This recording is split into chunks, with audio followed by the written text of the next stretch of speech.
Mm. Woo. Okay, All right. It is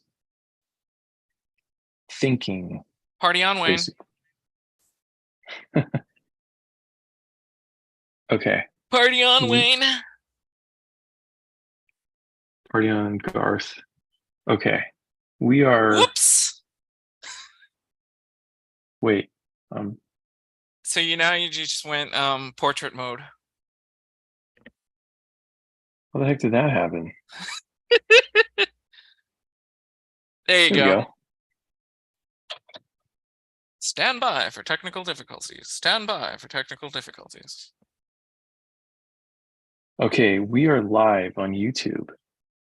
Good evening. So News coming just in. No. let's rock and roll. What do you say? Party on, Wayne. All right. Hello, nerds, and welcome to the Captain's Quarters, the unofficial Star Trek rewatch podcast, where we are rewatching the entire Star Trek franchise, starting at the beginning of the official chronology. We've made it all the way through Star Trek Enterprise, and we're just getting started on Star Trek Discovery. My name is Gabe, and I'm with my co-captain, Jason. Make it so, Jason. Cheers, buddy. How are you? Good. What are you drinking there? I've got what?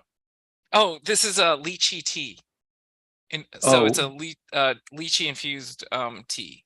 What about what you? is what is lychee? Oh, it's lychee is an Southeast Asian fruit, an Asian fruit. Oh, Can't really describe it unless you've had it. It's got a hard red shell, and then you peel away the skin shell, and then inside there's a silver gray flesh that surrounds a seed, and it's soft and juicy, and you eat everything except for the seed. It's really good. did you juice it yourself? No, no, no, no, no. So the tea company they dry it along with Hmm. the tea leaves, and then it kind of Hmm. blooms Okay. with it. So Does it it's have really like a good. medicinal benefit or anything, No, or no, no. It's you just just enjoy the something. taste? Yeah, yeah. Okay. Because I love the fruit. Oh, okay. Yeah. Cool. Yeah, I'm just drinking the Whole Foods brand sparkling water as always. Oh, what is you got natural flavor? No, it's just pure. Okay, nice. Yeah.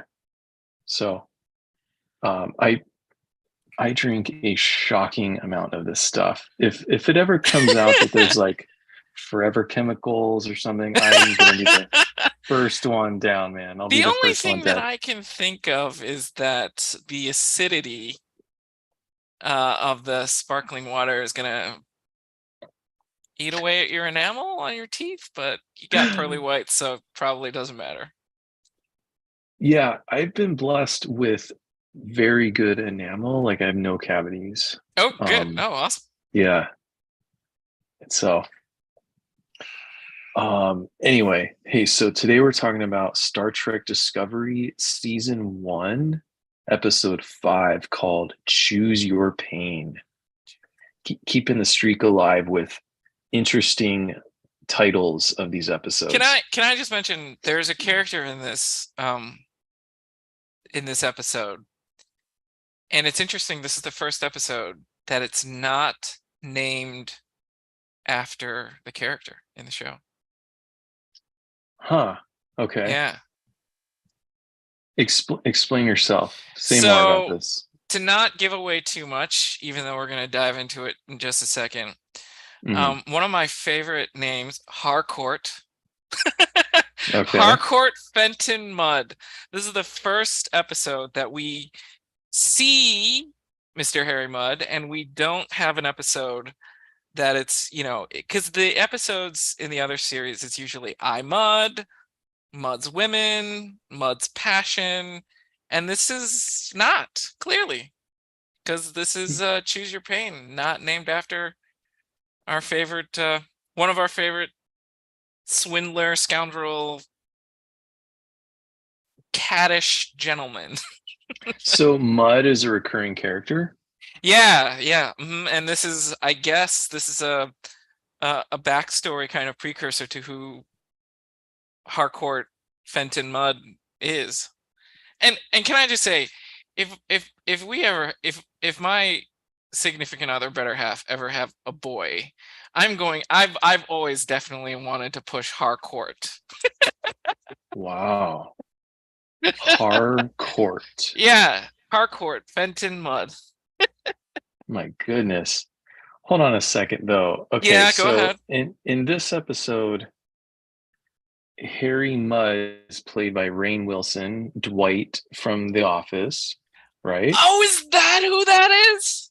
Yeah. I didn't. I recognize him, but I've never watched American Office. Sorry. Oh my I've gosh. watched a couple episodes. Wow. I Okay. prefer the British. Well, of course you do. Says the guy who calls it football. It is football. So wait, did Rainn Wilson play Mud in any of the other No, series? no, no, no, Okay. no. It was, I forget his name, because we're going back to the 1960s, in Okay. the 1960s and the 1970s. So no. Wow. I had no idea that this was a recurring character. Mm-hmm. Mm-hmm. That's cool. I like that. Well, first things first, Jason. Is this the first instance of Star Trek media where an F bomb is dropped? Yes, that I can remember. Yeah, Were you blown away by I was not blown one, away. but I was blown two away F and then bombs? blown away like a millisecond later because it was dropped twice. Mm-hmm. And I get the excitement, and I get that we're in, the 21st century of Star Trek, and this is a new, Mm-hmm. I'm just the old man that has to get off his rocking chair and have to accept, because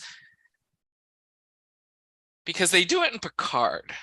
They do, What? yeah, yeah, they do swear a little bit in Picard. Do they F swear in? bombs? Yeah, I think so. Yeah, I Wow. think so.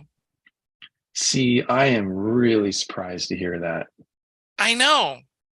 because this series, Discovery, is intentionally pushing the envelope, trying to kind of break the mold, trying to whatever. But Picard, I feel like even though I've never seen it, I've only seen commercials, but I know the cast. I just feel like they were trying to be like super traditional. Hmm. But Yeah, you know what? I think it's now the cast saying, you know what? It's 20 years later. Let's have some fun with it a little bit. And yeah, I think hmm, they're swearing in Picard. Yeah. wow, okay. I'm not a prude. I don't care. I, but I was like, whoa. I Yeah, me too. but not only just because it was Star Trek, because I thought that this was like a television show that aired on cable. Like, can you just say the F bomb on whatever channel, CBS or whatever this airs on? What does it Did air on? Do you know? Discovery come out on? Oh man. I I don't remember. I don't know what it first aired on. I want to say I don't know. I don't know what channel it premiered on, or what television station. And then I wonder, like, let's say it was CBS. Do you think they did like a different edit Yeah, for the probably. Yeah, you would think. because I isn't haven't that like seen. I an haven't FTC seen. thing? I don't know. I don't know. I haven't watched syndicated national television in a long time. Syndicated sounds right. Yeah. Yeah, I haven't watched. Have you? Can, can you swear on national television? I couldn't even tell you the last syndicated show I watched. I have no idea. Okay. It's been years and years and years. I but okay, like it probably was is probably The Walking Dead. Okay. And I think I do seem to recall them dropping S bombs and being like, oh, I guess it's a new era. You can just say this on TV now. And it's Mm-hmm. Mm-hmm. because people's opinions change and their sensitivities changed.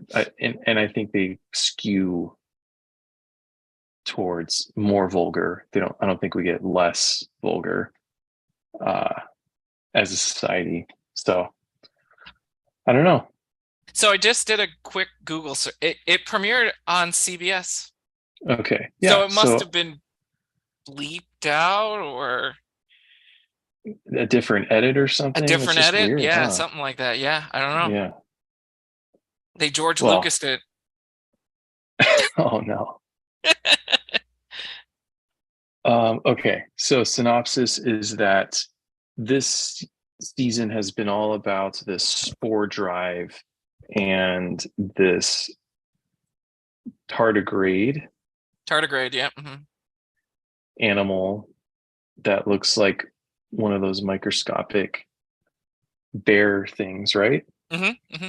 A tardigrade. And yeah, and it has a symbiotic connection with these spores. There's this like infinite spore network spanning the universe. So the Star Trek or this USS Discovery is able to basically instantly travel anywhere in the universe.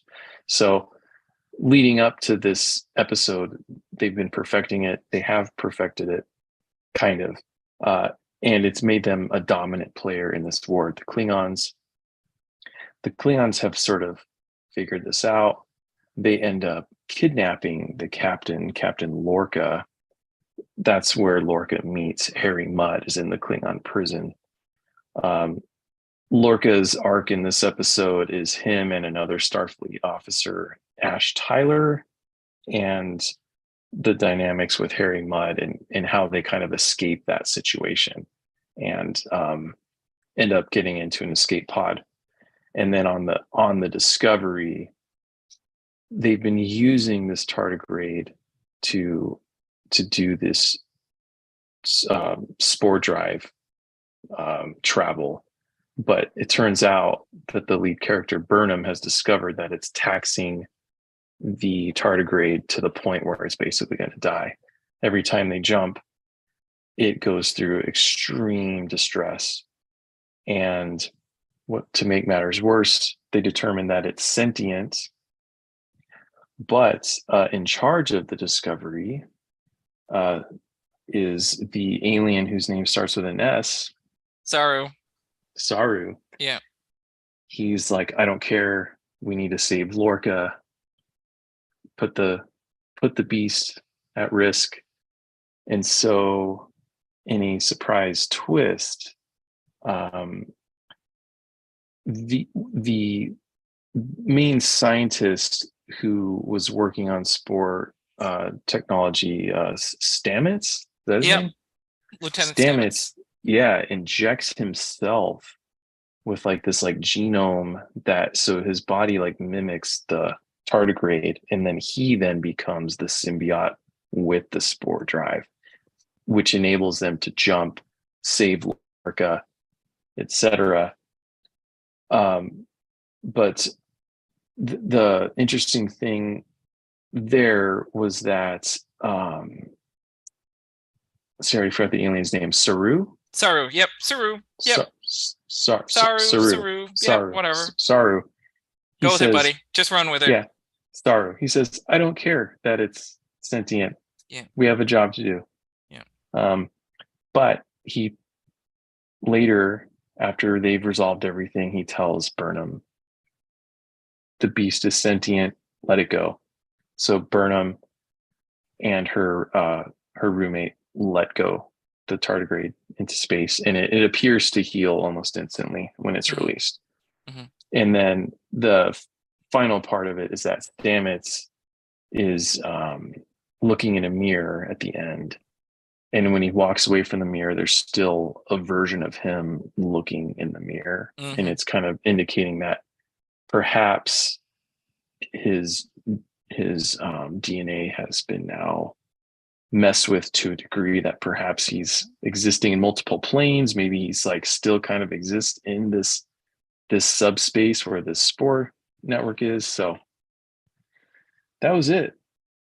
And we got a couple F bombs, which was surprising. And apparently we got a little bit of backstory of a recurring character. Hmm. And I know What do you you like think? to hear my opinion first. Yeah. I So do. I do. yeah. So one thing that I like this series. It's good. I like it. Um, one thing that it keeps trying to do though, it really wants Burnham to be the outsider, the anti-hero. Hmm. And it keeps like progressively more and more saying that she's the root cause of the war with the Klingons. And Yeah. I just don't buy it. Like specifically, she was advocating for the Vulcan Hello, which was a preemptive strike. Yeah. They did not do that. And they were there in the presence of the Klingons. They didn't listen to her, and then the war started. And I don't see how that was her fault. If like I could see like if she had accomplished like if she had convinced them to do the Vulcan hello and Hmm. then the war started, then I could see them arguing that it's her fault. But like at no point did she steer the course of history. I mean, she did commit mutiny, and that added to like the confusion and like made things more challenging. But like I don't think there's a causal link between her actions and the war. And so I'm hoping you can correct me if I'm wrong because I don't want to miss something. No, no, you know, I don't, I don't disagree with you at all. The only thing that I would say is that I, I guess, and I, and I want to just, have a discussion about it. It's that, I guess in this universe, in this Star Trek, in this whatever they're trying to do, and because I agree with you, I think they are making her the scapegoat, the you know, the anti-hero, Mm-hmm. however, you put it brilliantly. Um, but I guess in this time, there needs to be that person that does play the scapegoat, right? And she's the easy Mm-hmm. one, right? Because she Yeah. was Starfleet's only mutineer, excuse me. And now they're thrust into a war. Mm-hmm. And obviously without knowing the Klingons and that side of what they were going to do anyways, it's easy to pin, I mean, right, it's easy to pin something negative, right, on Mm-hmm. somebody. Yeah. We're always looking for that a lot of time. A lot of times society is looking for that, right? Sure. Who's to blame? Who's at fault? Who effed up? And then, oh, it is their fault. And it's easy that it's, Starfleet's only mutineer. Mm-hmm. But doesn't it weaken her character though the fact that she wouldn't clarify or stand up for herself? Be like, actually, no, I didn't. I advocated for this. They didn't go for it, and then this happened. Like, wouldn't she stand up for herself? Yeah, and that's what I'm wrestling with as well. That, why wouldn't she say, no, this is not how the events actually went down? Mm-hmm. And, the Klingons fired first, or whatever the case might be. I hope they unpack that, because there's a lot to unpack here. I mean, Mm-hmm. you talk about armchair psychology, all of these characters. Holy cow. I think, you know, what's gotten me interested is that all of these characters are very antithetical of what you think of many Star Trek characters that you kind of love. Hmm. And I could see myself loving them in a very different way than other characters you see on, the other Star Trek characters. Picard, Kirk, Spock, Cisco, Janeway, Chakotay, Mm. all of them. Yeah. Because there's so many human elements to it. Like, and the character building that I missed from Enterprise, we're kind of Hmm. getting here. Yeah. We're getting it. Yeah. Yeah. Yeah. You know, I mean, Lorca's from another universe, man. oh, 'Cause- phew. yeah. Oh man, that snippet of backstory that we get, Yeah. that he kills his crew To so save they them. to save Yeah. them from being tortured. That to me, I'm like, what'd you think? Because I'm like, dude, Yeah. I get it. Wow. That's Hmm. oof. Yeah. I think you know my answer there, which is that what if the instant the Klingons docked with your ship, Yeah. um, they're one of the class breaks and the vacuum of space sucks all the Klingons out and you're miraculously saved. Turns out, you know what I mean? I Yeah. feel like I'm never willing to like abandon hope and do something really evil in the name of that. So to me, I always want to leave room for a miracle to prove me wrong. Yeah. So uh, that that was like definitely a Star Trek moment there, but there was a more ambiguous one which we talked about, which was do we save Lorca or do we Yeah. risk this tardigrade's life? Yeah. And it, Saru chose Yeah. risking the life. Obviously, Stamets and Burnham were not okay with that. But that Which that was, was definitely the Star Trek moment for me right there. yeah, there were a couple, and I want to build on that. Um, there were a couple of moments that I was like, I wrote it down. I was like, I couldn't believe that Starfleet would allow the admiral says that in the in the admiral's briefing with Captain Lorca that Starfleet is on a massive search, a massive hunt for more tardigrades. Because if they can develop the spore drive, they're obviously going to need more tardigrades. Hmm. And even in times of war, I couldn't imagine the bulk of the Federation or the bulk of Starfleet, excuse me, saying, okay, we're going to basically enslave Hmm. Yeah. animal Hmm. testing, you know, Yep. sentient or not. Even in times of war, right?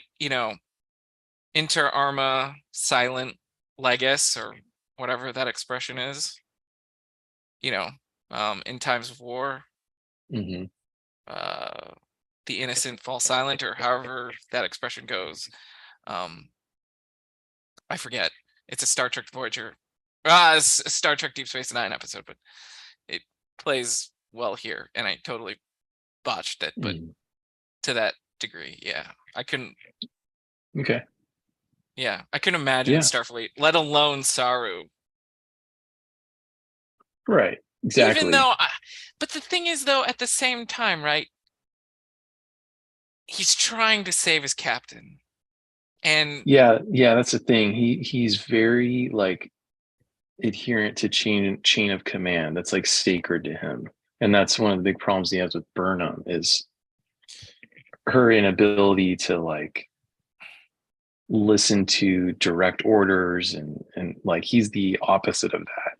So that was I think a big conflict for him there, which yeah, was do I complete my mission or do I do what's right? And I think he erred on the side of following orders. yeah. And then I guess, and then because this was a very this was a really interesting episode because we got to delve into Saru a little bit, right? And I was really taken aback and really impressed. And what I mean by that is I was really im impressed, is that the word, I guess? That he had the self-awareness to start a computer, a captain's log basically, Yeah. and go, he had the self-awareness to ask what were, you know, the the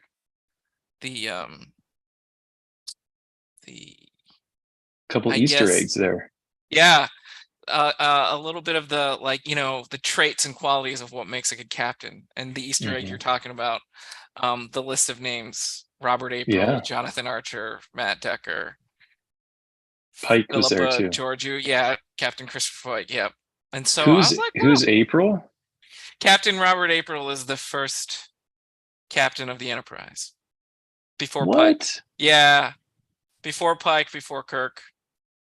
What series or movie is that from? So that goes back to the original series, and then it builds into the animated series. Because Okay. at some point in time in the 60s, Gene Roddenberry says he creates this character, and it's him. It's the first captain of the Hmm. Enterprise, and it's Robert April back in the 70s. It's Okay. stylized after him in the animated series. But Okay. now in Strange New Worlds, he's an African American character, so it's a little bit Hmm. different, which is great. But is he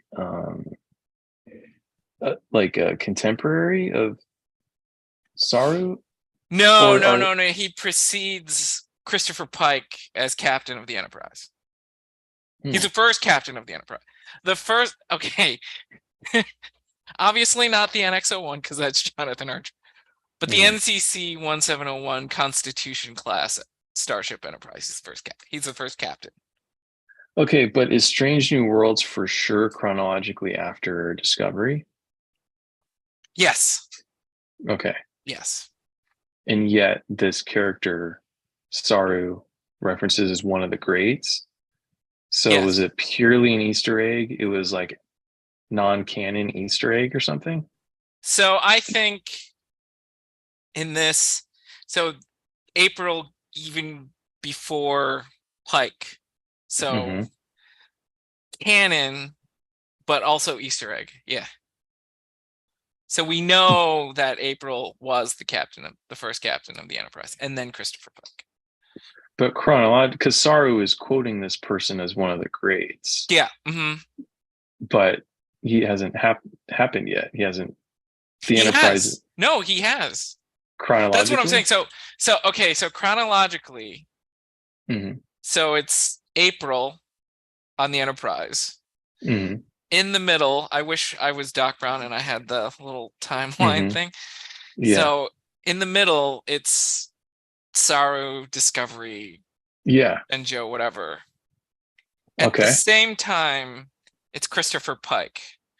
Hmm. So they'd have to create a whole new series and Got it. specifically talk Okay. So and go Strange New back. Worlds is not about April. It's about Pike, is what It's you're saying. about Pike. Yeah. Got It's it. about the Okay. lost days of Captain Pike. Now I get it. Okay. I'm caught up now. Okay. And so you're talking about the captain's log, the test that Sorrow put himself through Hmm. of computer, compare me to these greats. How am I doing? But I think he ended up not getting the results, right? Yeah, he ends up not listening to him, Yeah. which was interesting. Yeah. Yeah. And I think we're supposed to take, there's character growth there because he was doing the by the book thing by initiating Well, that test, but then he but ended up. don't you also think that he kind of also see, this is how I took it, and I took it as he got validation from Burnham, Yeah, right.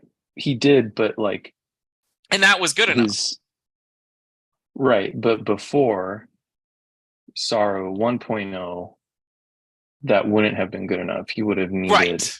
some sort of rigid, formal test to give him that validation. Yeah.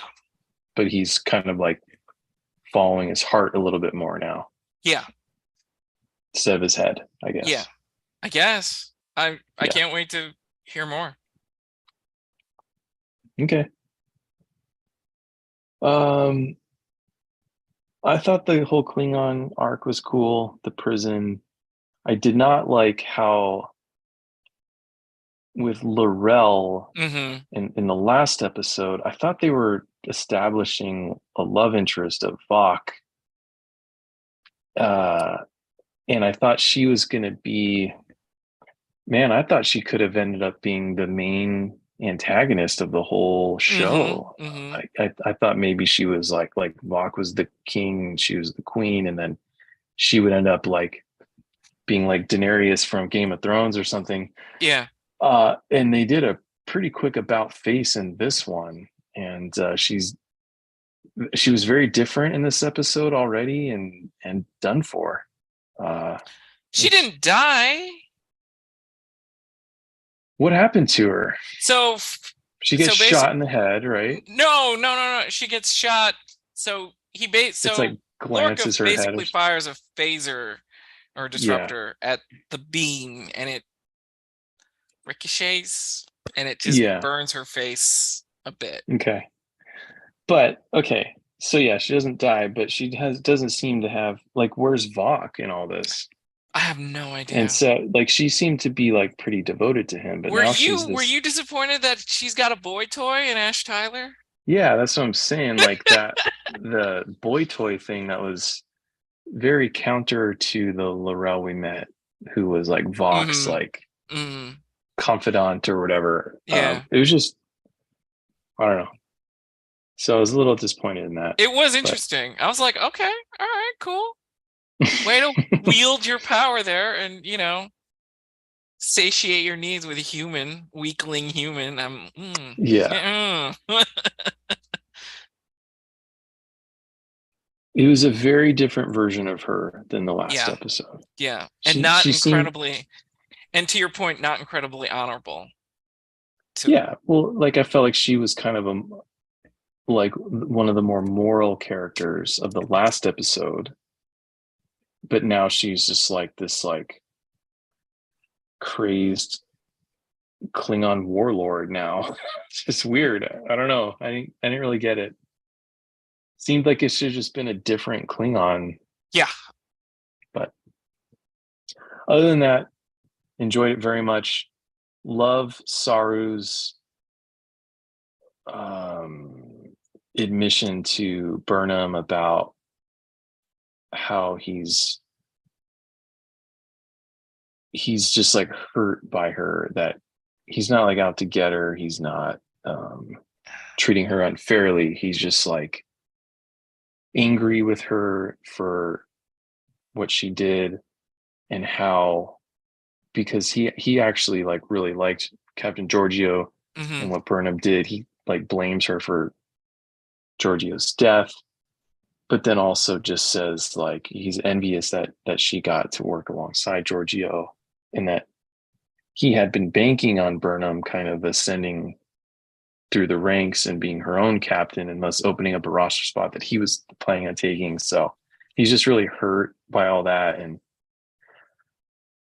it's just a good moment because it took a lot for him to do that, to Yeah. kind of let his guard down and like actually like speak from his heart. Yeah.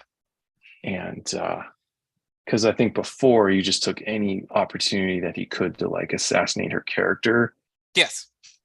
just kind of acting out, and now he's just like kind of speaking from his heart. So it was a nice moment. I enjoyed it. Do you think that's growth of being a captain in that moment, and Yeah, I think that's so. being the leader of growth? Yeah, yeah, sure. Yeah.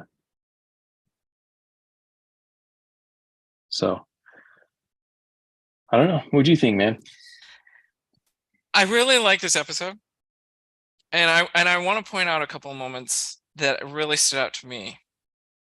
Um, the first one that we haven't talked about yet is the Burnham Tilly.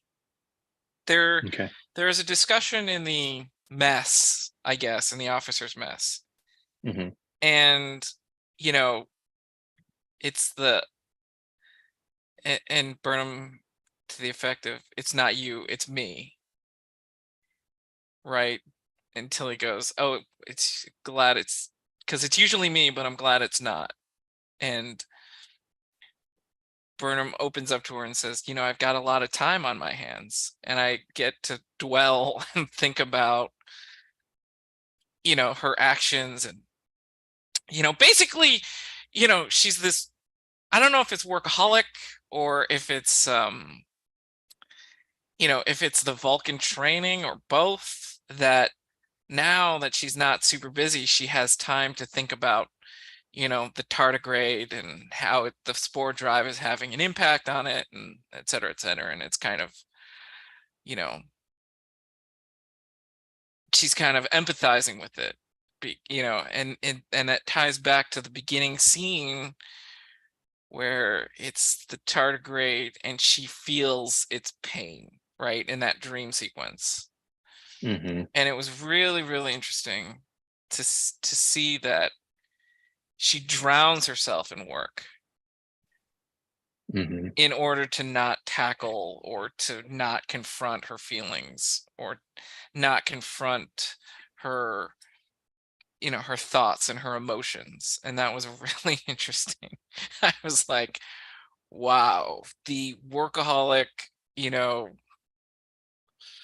avoidance kind of thing, to work and to avoid your feelings and to avoid your emotions and to use that as a crutch. It was really, really interesting, and I'm hoping that they explore that more, because you forget that she's human sometimes, right?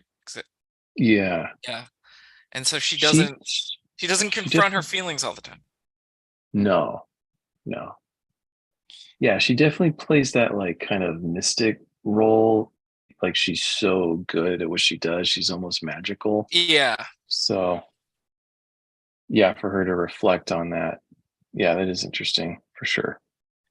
and then the other thing too is that, and then on the opposite side of the table, you get Tilly, and she just says, she's the person that says the things that you think that you're thinking Hmm. about, but then you No don't say filter. it. Yeah, no filter. Yeah. I love Yeah. that. I absolutely love that. And then, you know, and then she opens up with her vulnerabilities, right? In that same conversation, in that same dialogue. And, you kind of can tell there's a little bit of lacking, a lag of confidence that needs Hmm. to be, kind of released out there. And I find that really interesting. For sure. Yeah. I don't know how I feel about that character. I can't really pinpoint what her like strengths are. Um, what is her specialty? Uh she's what that she's Stamets assistant in the Hmm. engineering spore drive science division, I guess. Do we get a sense of Stamets's like opinion of her, like of her performance or skill I set? don't Like, know. I don't think okay, so. I don't think because so. they seem very different. Yeah. They're extremely different, Yeah. and it's just hard to envision them actually working together on something. Yeah. Because I But think, again, I think I talked about this a little bit in one of the last episodes. Tilly,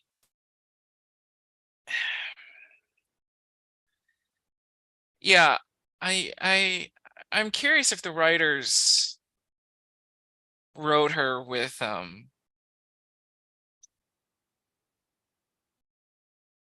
maybe potentially being, you know, either socially awkward or and I don't want to downplay this, but because I think it would be cool if they did write it that, Mhm. you know, she might be on the autism spectrum. You know, the no filter, Yeah, right. some of the things that you kind of associate with that. And I don't want to make light of it, but it'd be interesting if they did that. Hmm. Yeah, I didn't think of that. Maybe. Yeah. She's definitely like a space. She's very spacey. Yeah, Um, and she's unique. yeah. Yeah, Hmm. which I Like think she is might. cool. I think it's cool. Okay. All right. And then the other, and then the other character, the two characters, the other two characters that we kind of delve into is Stamets and the Doctor. I'm like, oh, Yeah. okay, cool. Oh yeah, I was gonna ask you about that because like Hmm. I know in Enterprise, so a superior was forbidden from dating one of their Hmm. reports to. Yeah. Is there like a chain of command between these two? Or are they just totally separate? Or maybe they're equal? Yeah, I think because they're in two separate departments, I think it's okay. Okay. So it's kind of, Because I think we've only delved into it a couple of times where it's like, you know, can the superior officer fall in love with a, but you know, even if one outranks the other in their different division, do you know what I'm saying? Like yeah, it really only applies within their vertical, right? not necessarily, not necessarily. I mean, if let's say the Doctor or Stamets, one of them is acting captain, right? Mm, Let's say the hmm. entire bridge crew is incapacitated or whatever the case might be, and you have the Yeah, Doctor yeah, and yeah. Stamets. It's possible that that happens. Yeah, for sure. I don't know if it's not allowed because they don't really get into it. It's just, you know, Starfleet officers, you know, personal relationship. Yeah. You It's know, a Paul and Tucker yeah, situation, yeah, basically. exactly. Engineering Yeah, versus, exactly. yeah. Okay. And so when Stamets says we're ready, you know, to did you think that he was going to inject himself or the tardigrade? I thought Burnham was gonna inject herself Oh, interesting. because she was the only one who actually seemed to care about the thing. Uh-huh. Like it's definitely like her pet, but she also is like has a bond with it. So Yeah. I thought she was gonna do it. That was a twist for me that he did it. Oh, interesting. And I thought Stanwitz was going to let her do it because he doesn't seem to be a big fan. So this is Uh-huh. like two birds with one stone for him. Mm. So I was surprised because like he was not a nice person. Like first episode, Yeah, yeah, but he's definitely. I mean, that incredibly was came off as that. uncaring for sure. Yeah, that was a very selfless thing he did for sure. Yeah. So very surprised that he did that. Yeah. Okay. Yeah. What rating would you give it, Jason? Ooh, I'm gonna give this a 3 pips. I'm gonna give this a 3 pips. I think this is a commander's level episode. This was really cool. Okay. Okay. You know, like I said, you know, we got to delve into Lorca's history, Hmm. Saru's character, Yeah. Stamets, the Doctor, Hmm. Tilly, Yeah. Burnham. We get little snippets of their background of who they are. And Yeah. that's what I love about this franchise, is that Hmm. we get that. And then we get Harry Mudd. Harry Mudd. Oh Yeah. yeah. And you know, the actor, did you say Rainn Wilson? Hmm. He really brought a different kind of scoundrel to this one, to this Harry Mudd. Okay. This Harry Mudd is a little bit more devious than the other Okay. Harry Mudd that we get to meet. Okay. He's very kind of self-centered, narcissistic, Sure. Yeah. vain. Yeah. Hmm. A survivor. Yeah, definitely a survivor. Definitely a survivor. And it's Yeah. an interesting to see a little bit of his backstory. And I hope that we see him again. I hope he keeps Yeah. his promise to Lorca. Yeah, for sure.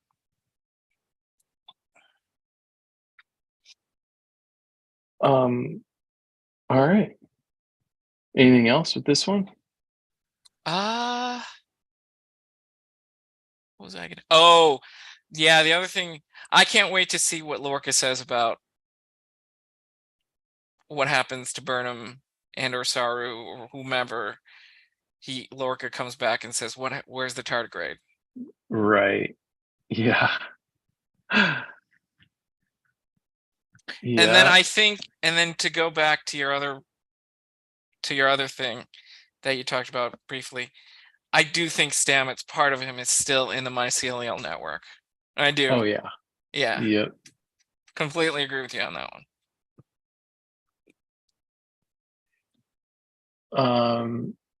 Yeah.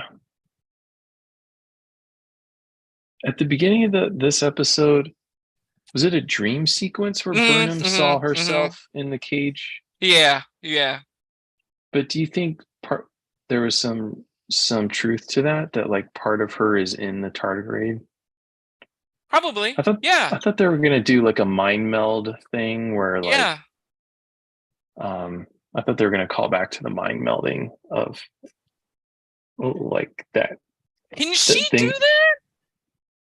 Remember how they said part of Sarek's Katra is like in her, and now she can speak to him like across the stars. Remember that? Yeah, I do, but is Because that? they mind melded or something. Yeah, huh. And so I thought they were gonna do something with this, like Okay, where they're gonna okay. like have like she'll randomly be able to like summon the beast. You know what I mean? Yeah. Like because they have like this bond. The bond. Like Uh-huh. her Katra is in his, and so she'll be in a bind, and she'll need like uh you know how like in Star Wars, Reach out through the force. yeah, he'll be like Ben, you know what I mean?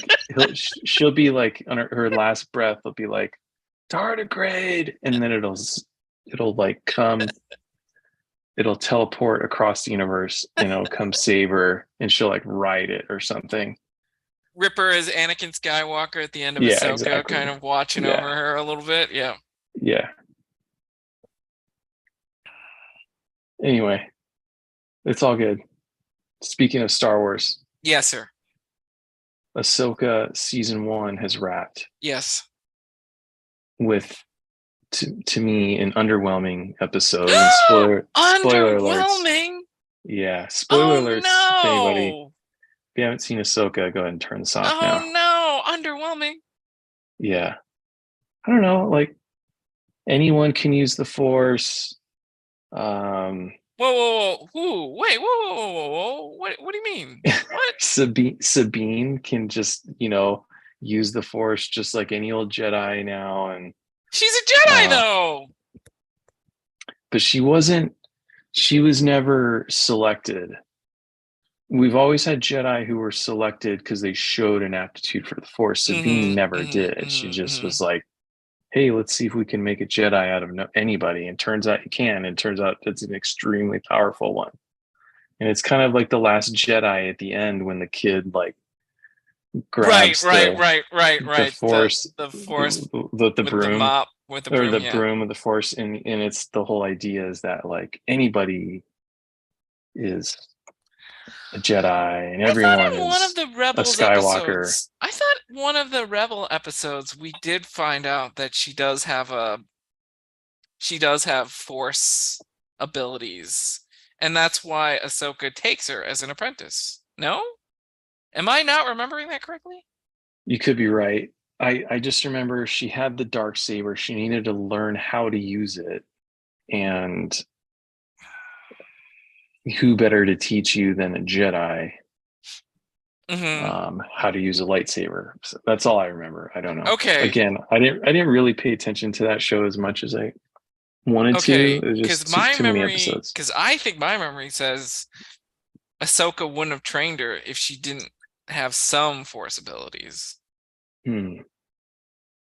Yeah, I don't see. To me, it was all about the lightsaber. It was all about Oh. combat training, and then it evolved into more. But Oh. could be wrong. Okay. So Yeah. what are the other things that made you say, "Oh, this is kind of underwhelming"? I'm curious. Um,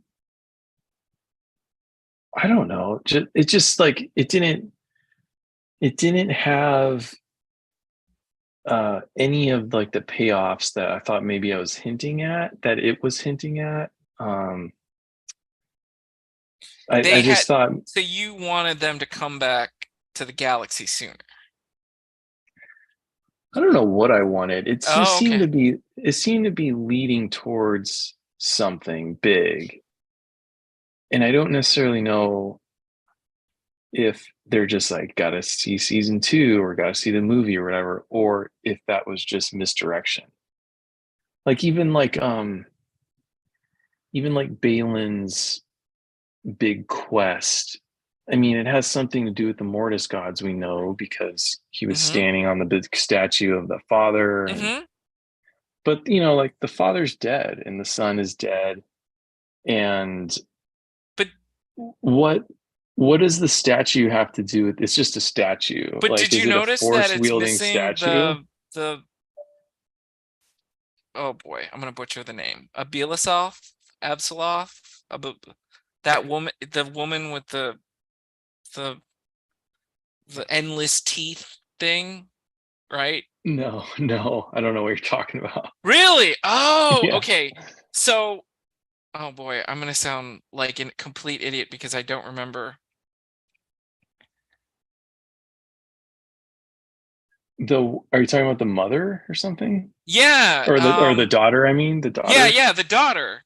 And that's who. What do you mean it was missing? So there are three statues, right? Okay. And so I think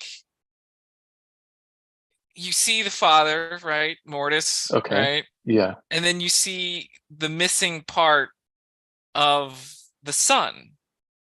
Is that right? On the Okay. other side. What we're Okay. missing on the stage right of the father is the Okay. Abeloth, I think, the beloved queen Okay. of the stars. And I think that's it's weak. It's it's a weak theory, but I think one of the reasons that that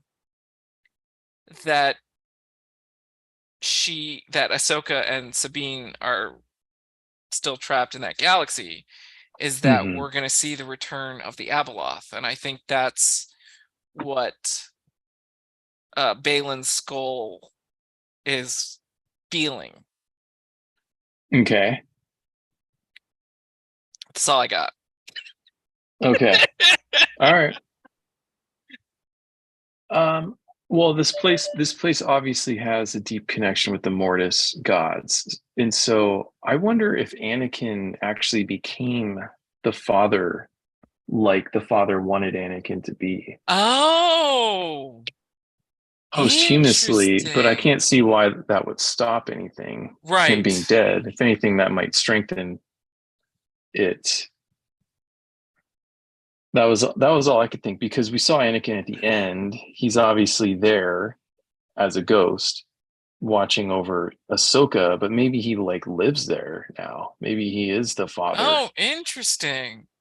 I just took it as here's the master saying, "Good job, Snips. Good job." It could just be that, yeah.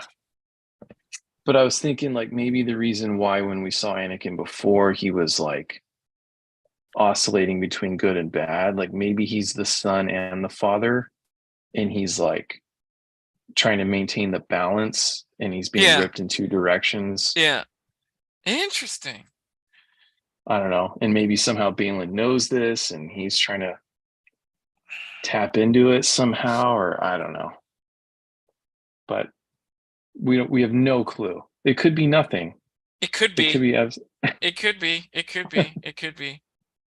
I have oh, no idea. I have no and idea where that's going. I was totally wrong about the placement before. So this is all post Ahsoka meeting Grogu. And Yeah. I totally missed that. I thought this was pre Grogu. And the reason I thought that Oh. was because Ahsoka um, and Morgan had battled in The Mandalorian. And just the way that I read it, I thought that that was like Ahsoka's, that's how she discovered she needed the star map. But that was her saying, um, well, it was that, just not in the way I thought. The way I thought it, Oh, okay. I had Okay. things mixed up, and so now I'm just also like I just think it's weird that even though I'm not a huge fan of all this crossover, I do Mm-hmm. think it's weird that Grogu isn't part of this conversation. Of, Oh, I'm um, glad. I'm kind of glad he's not. but you're glad from a stylistic, um, like perspective, like this is a standalone thing and it's like Yeah. its own thing. Yeah. But I just think rationally, it doesn't make sense to me. It's like I think What? What? I'm I curious don't why. I don't believe that Grogu is just a Mandalorian now. I don't think he's just a Mandalorian. I think he's destined to be some huge part of the Force. And here, this series is all about the big parts of the Force. We have the father of the Force, Mm-hmm. and it just seems like silly that Grogu wouldn't even be mentioned because he's the strongest M count ever, and it just seems like he would be part of this to some degree, and particularly how popular the character is. Didn't you also say that you think he's gonna get offed at some point? I do, yeah, yeah. I still do, yeah. Okay, okay, okay, okay, okay. Because like I thought maybe Balin's thing involved Grogu somehow. Like somehow he was going to use Grogu to do something. Oh, interesting.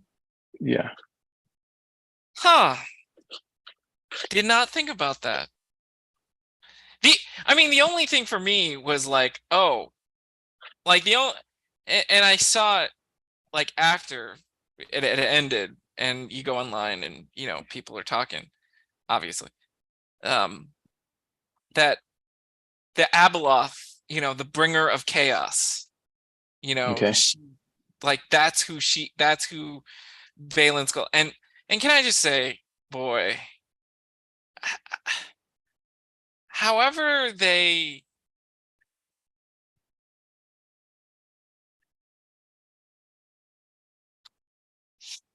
re in whatever direction they move, finding a successor to Ray Stevenson, boy, boy howdy, um that's gonna be challenging. That's gonna be yeah, he's that's gonna amazing. be a hill. That's gonna be a hill to climb. Yeah, yeah, he's amazing.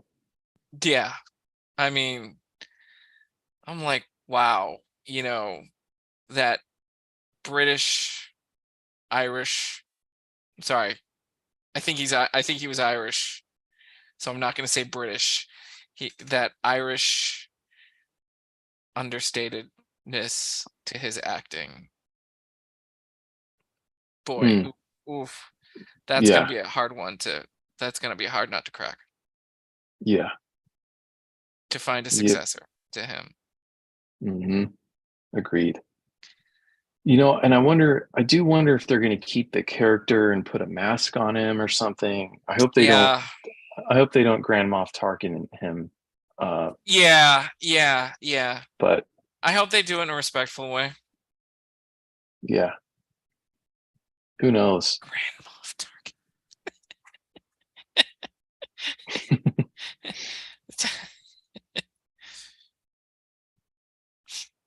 So yeah, that was it though. That's Really? all I That's got it? on You Star Wars. didn't? Yeah. I mean,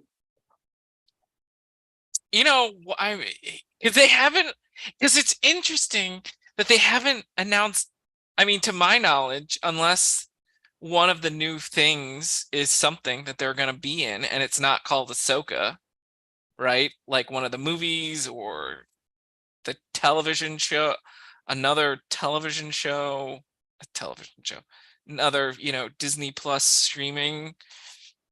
I'm like, I want more. I'm like, you know, Thrawn just gets back and boy, did they, I mean, I'll bet, man. So the one knock is that I have, okay, so how do you feel like if you know, you were elevated to the head of your class and then Okay. 10 minutes later you get offed? Okay. Morgan Elsbeth. I mean, I'm like, really? They killed her right? Oh, come on. Yeah. Hmm. She just gets Mother Talzin's sword, Okay. and then 10 minutes later, she's dead. Unless they bring her Yeah. back in some fashion. Yeah. There you go. That's the thing is these are the resurrectors. So it doesn't matter if Right. she's dead. She could be resurrected anytime. I kind of thought that. I was like, well, Yeah. but this is, you know, the And daughters of and her being Darthamir. her being resurrected would give her a a haunting quality that would like Uh, almost make it better true, for TV. true, true, true, She'd be an evil ghost. true, true. So And I think she'll come back. what do you think Thrawn's plan is? Well, I mean, I'm pretty sure in the novel, which by the way had its like 30-year anniversary or something recently, Wow. um, he brought back some version of Palpatine in the novel, I think. Ugh. So, I mean, I hate Ugh. to say it, buddy, but Come on. Please. No. yeah. No. Come on. No. Oh, I'm so Palpatine out. I Oh, know. I know. it's gotta be. Oh, you got one of the most brilliant Imperial military strategists, and you're gonna bring back Palpatine now.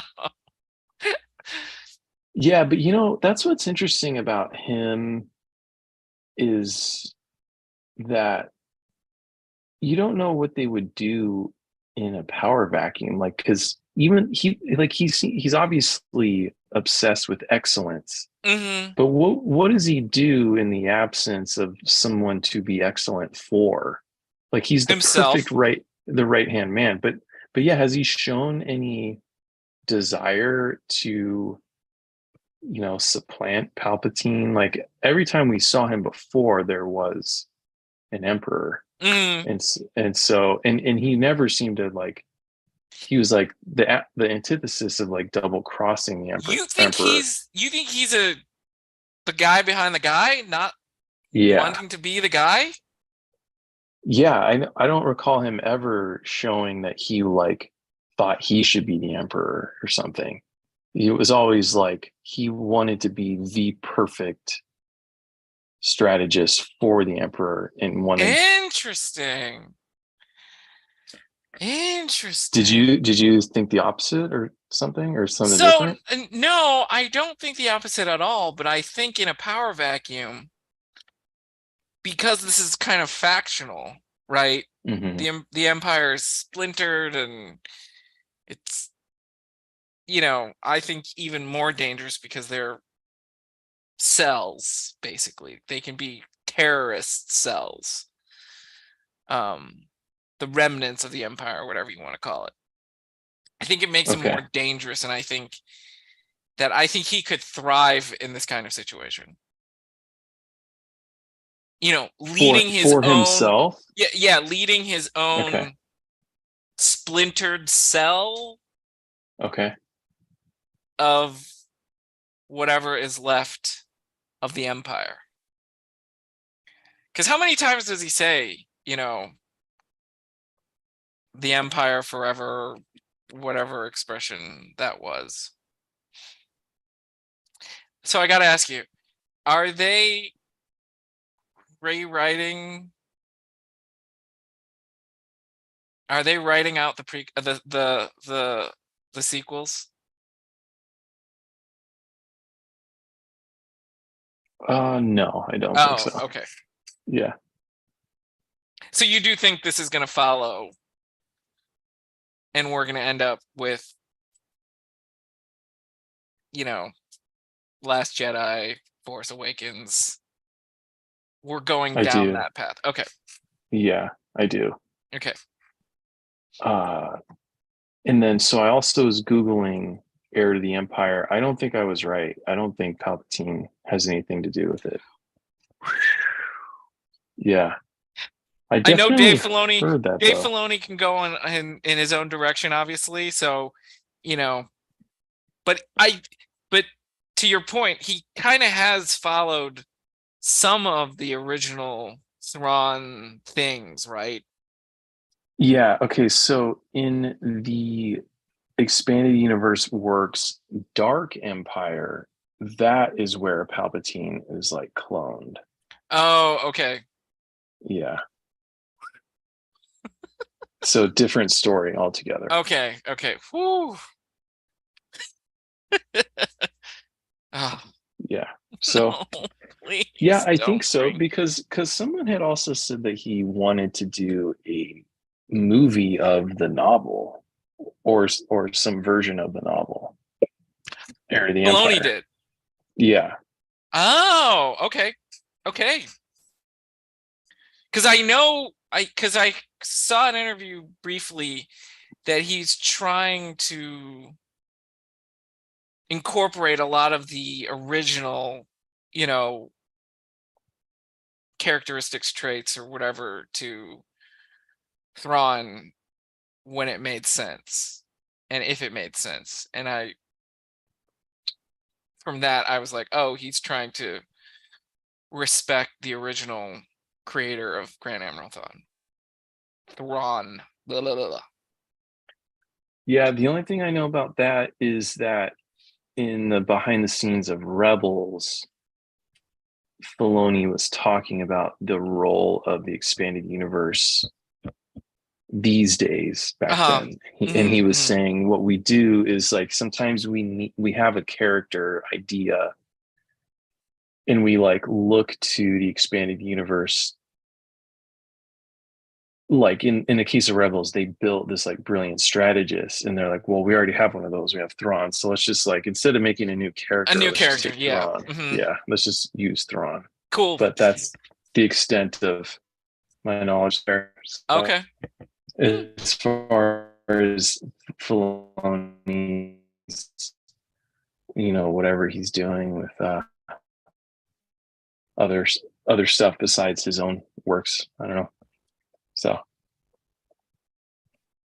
but you could argue that I mean a lot of his stuff is kind of like a take on the super early Star Wars Definitely. like drafts and stuff. So in that regard, like he's like very heavy on the because that until he flushed it out, it was basically expanding universe. It was Right. just like Okay. existed as interviews and notes from George Lucas. Yeah, yeah, yeah, yeah. Gotcha. Okay.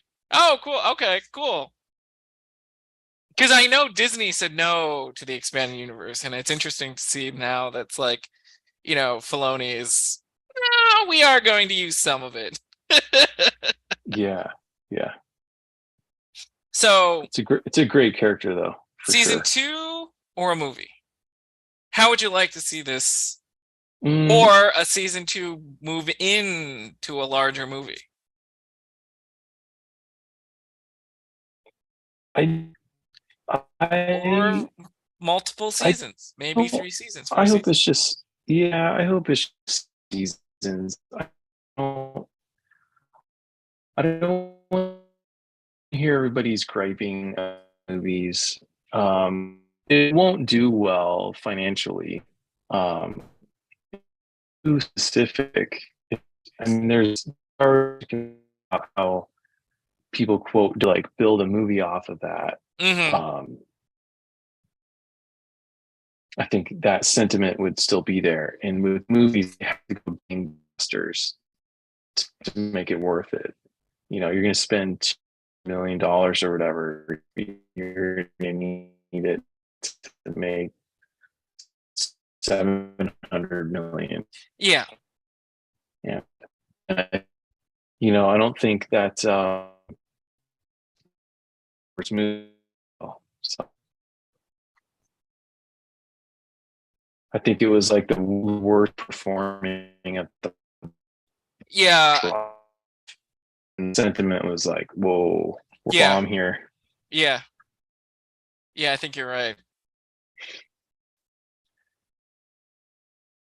What do I know though? I don't know. Just I me mean, you're rambling. the bigger Star Wars fan, so.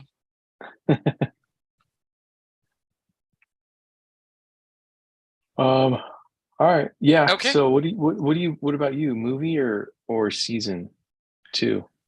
I would love to see 1 or 2 more seasons Yeah. for sure. I For sure. still want Ezra to be evil. And I was hoping that him like not touching the lightsaber somehow explained him being evil. Interesting. Like a vampire who can't touch a cross or something. Like Uh-huh, it like uh-huh, if he uh-huh. had touched it, it would have revealed. But then he went and built a lightsaber, and then I don't know. In the and I thought that was kind of, I thought that was a kind of a really beautiful moment where he kind of built it in the style of his former master, Yeah, which was cool. And Hu yeah, Yang having that piece, I'm like, that's hmm cool. That's yeah, cool. yeah, That's cool. yeah. By the way, do you know Hu Yang's like 25,000 years old, I did not know that. and he's Did they really come up with the age? trained. Yeah, he's trained like all the Jedi. Like he knows every Jedi. Well, I mean, it is David Tennant, so he is one of my favorite doctors, if not my favorite doctor. So, Nice. All right, buddy. that's Anything cool else? though. No, nope. I think we got it. Okay. Everyone, thanks for watching. Thanks for listening. And we have a Patreon now. So if you join our Patreon for the low price of $2 a month, I mean, it's Ooh, nothing. That's absolutely nothing. $2 a month, you get early access to these shows. So a week early. So, ooh, and also you get to support your favorite Star Trek podcast. So yeah, right.